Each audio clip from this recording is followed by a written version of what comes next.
이 기자 또 이런 일이 벌어졌네요. 네, 그렇습니다. 피해자는 남자친구랑 같은 대학교에 다니는 사이였는데요. 어느 날 이제 남자친구의 휴대폰을 충전을 시켜주려고 가져가 보니까 거기에 이제 정말 충격적인 영상들이 발견이 됐다고 합니다. 자신과 이제 합의를 하지 않고 찍은 영상들이 무더기로 발견이 됐고요. 심지어는 자기만 있는 게 아니라 다른 피해자들도 있었다고 합니다. 이 여성이 신고를 해서 남성의 집을 압수수색을 했는데요. 거기에서 이제 불법 촬영에 동원된 초소형 카메라 등 이런 장비들이 나왔다고 합니다. 그러니까 결국 이 자기 남자친구의 자취방이 사실상 이 불법 촬영물을 촬영하기 위한 스튜디오였던 셈입니다. 자, 그래서 정말 이 큰 충격을 받았던 피해자 얘기 직접 한번 들어보시죠.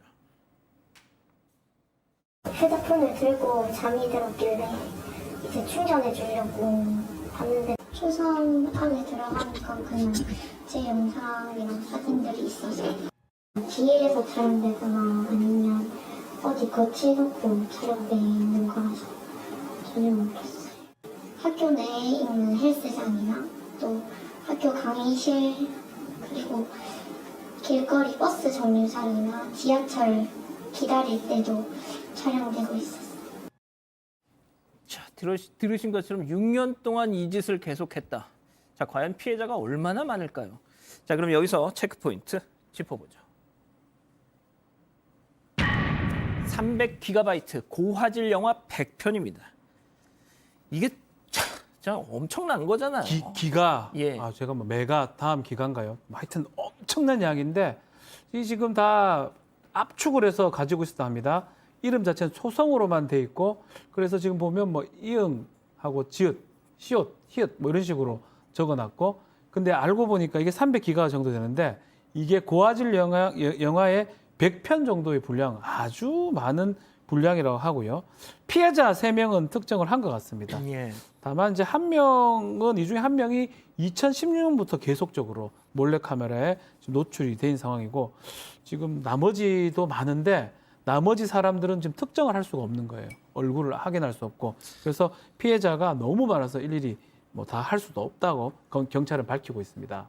팀장님, 정말 이 피해자의 신고로 6년 만에 꼬리가 밟혔는데 보통 이런 자들 잡아보신 적 있으시죠? 있죠. 네네. 뭐 딱 잡는 순간 이실 짓고 바로 합니까? 안 하죠. 부인하고 있는데 이 피의자도 부인을 했어요. 그런데 부인 하나만 합니다. 왜냐하면 알다시피 우리가 성적 욕망이나 수치심을 느낄 만한 촬영을 하게 되면 그걸로 처벌받거든요. 변호사님 제가 알기로는 7년이야 10년이나 맞습니다. 5천만 원의 벌금이죠. 그리고 네. 이 불법 촬영물을 저장만 해도 처벌을 받아요. 본인이 유포를 해도 처벌받지만 저장만 해도 처벌받기 때문에 3년이야 3천만 원이야 벌금이죠. 그렇게 알고 있는데 이 피해자가 착각한 것 같아요. 본인이 처벌을 좀 적게 받으려고 했지만은 찍는 것도 처벌을 받고 저장하거나 시청하거나 구입한 것도 처벌받기 때문에 문제는 아닌데 경찰에서 조사한 다음에 검찰에 우리가 이제 영장을 신청을 하면 검사가 법원에 청구를 하는데 도주 우려가 없고 재범 우려가 없다고 그래가지고 검찰에서 이 피해자를 기각을 했다는 거예요, 영장을. 아하, 저는 이해가 안 갑니다. 왜냐하면 이런. 6년 동안 했다고 그러면 재범을 계속 한 건데도 불구하고 검찰에서는 구속영장을 기각을 한 상태입니다. 박 변호사님, 네. 이런 거 구속 안 시키면 누굴 시켜요? 조금 납득하기는 어려워요. 너무나 많은 양이고 너무나 많은 피해자고 상습적으로 지금 불법 촬영을 일삼았거든요. 다만 이게 유포된 정황이나 이런 것들은 없는 것 같아요. 또 아이고. 주거라든지 일정하고 인멸이고 왜냐하면 이 영상들을 다 확보했기 때문에 증거인멸은 없다라고 봤던 것 같습니다. 그것 때문에 영장을 기각하긴 했는데 너무 피해가 심각하거든요. 또 언제 이게 유출될 가능성도 있는 거고요. 당연하죠. 어디다 숨겨놨는지를 그러다 어떻게 보니까 알아요? 피해자들이 이거가 어떻게 영장이 기각되는지 이해가 안 된다라고 하고 있는 상황입니다. 자, 그런데요. 놀라실 것 또 있습니다. 체크포인트 짚어보죠. 예술하면 그럴 수 있다. 자, 이게 무슨 얘기인지 피해자 얘기 직접 한번 들어보시죠.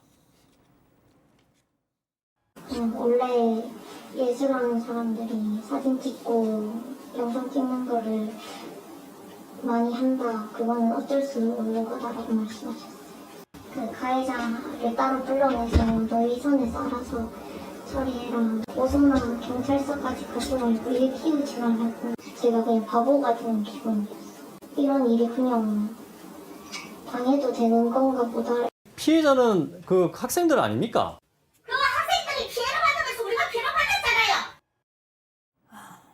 자, 제가 아는 대학생 친구도 지금 보신 저 상황하고 너무 똑같은 일을 경험을 했어요.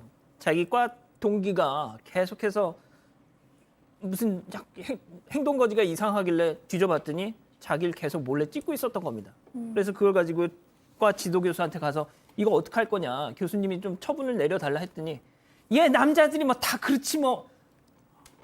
지금 방금 보셨죠? 네. 어. 근데 이거는 뭐 피해자에 대한 2차 가해뿐만이 아니라 예술을 하는 사람들에 대한 모독이기도 한 것 같아요. 근데 당연하죠. 이 남성이 이제 대학에서 예술 관련 학과를 다녔는데 학교에서 이 남성이 좀 나름대로 성실한 학생이었나 봐요. 그래서 학회장도 맡고 뭐 총학생회 임원도 했다고 하는데요.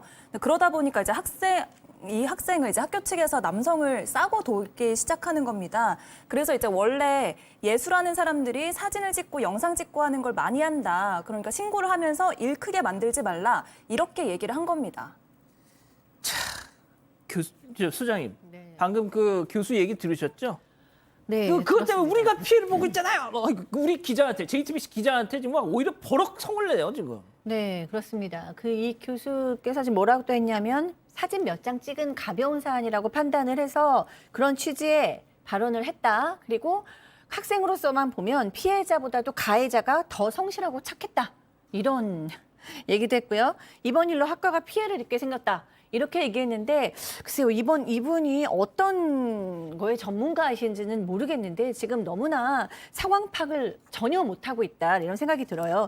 지금 이 교수께서는 이게 마치 자기네끼리 연애를 하다가 잃은 무슨 뭐 연애사 정도로 생각을 하시는 것 같은데, 지금 이 가해자는 자기 친구, 그다음에 학교 전반적인 곳에서 수도 없이 영화 100편의 분량의 동영상을 찍은 심각한 상황이에요. 성도착증으로만 보더라도 굉장히 만성적이고 깊은 수준의 성도착증으로 보이고요.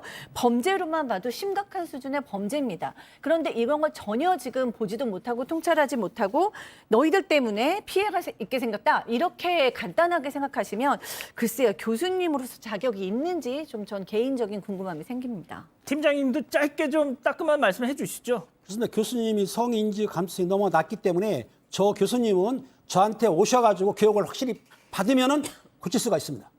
그러니까요.